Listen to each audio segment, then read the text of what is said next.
Mustafa Kemal Atatürk adalah presiden penghancur Khalifah Utsmani. Dialah presiden pertama dari Republik Turki sekuler.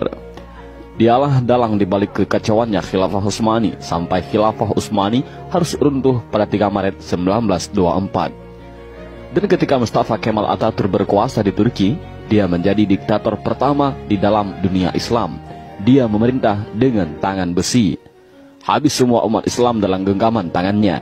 Tangannya berlumuran darah umat Islam yang menghendaki agar Khalifah Utsmani kembali menghiasi bumi Istanbul. Mustafa Kemal juga yang menghapus segala bentuk hukuman syariah.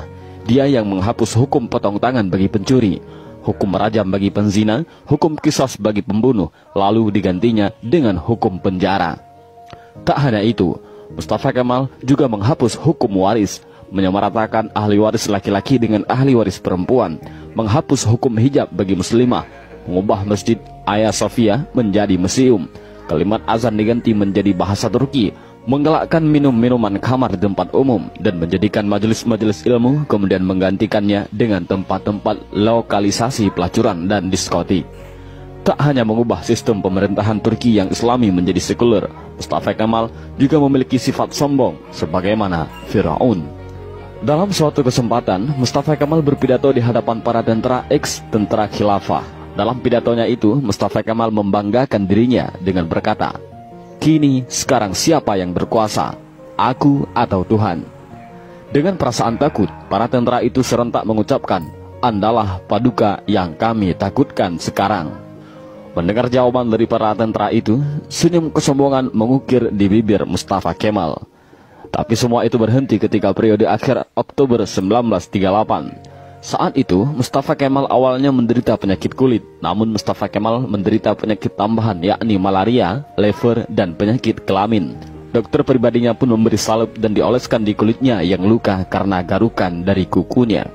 Dr. Abdullah Azzam dalam bukunya Al-Munaratul Mafkudah menjelaskan prosesi ajal Mustafa Kemal Atatürk yang sangat mengerikan.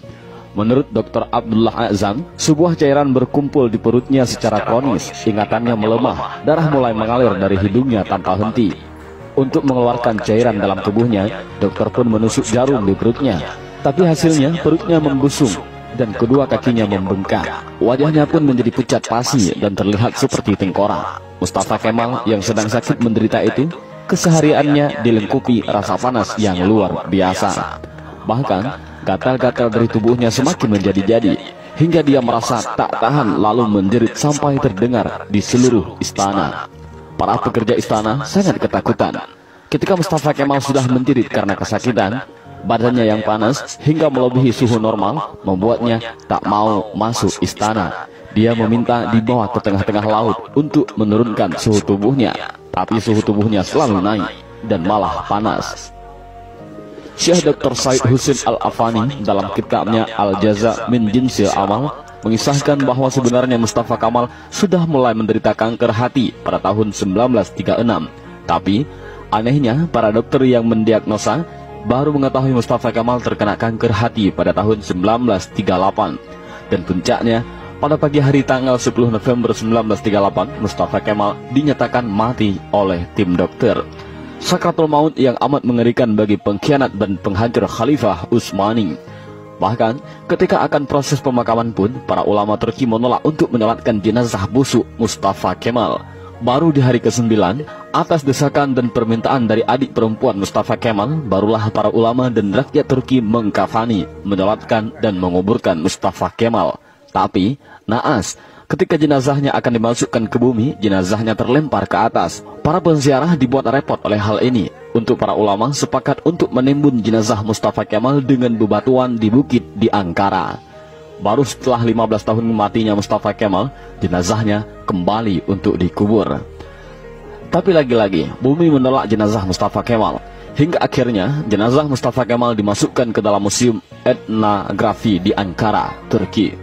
Jenazahnya ditimbun dengan bebatuan marmer yang bobotnya sampai 44 ton. Dan jika Anda pergi ke Museum Etnografi di Turki untuk melihat makam Mustafa Kemal, para pemandu museum pasti akan menyemprotkan parfum yang paling wangi ke pakaian Anda. Sebab, jika Anda sudah mendekati makam Mustafa Kemal, pasti akan tercium bau yang lebih busuk dari bangkai. Pihak museum pun mengakui, jika sumber bau busuk itu bukan dari WC ataupun septic tank yang bocor, melainkan di areal makam Mustafa Kemal Atatürk.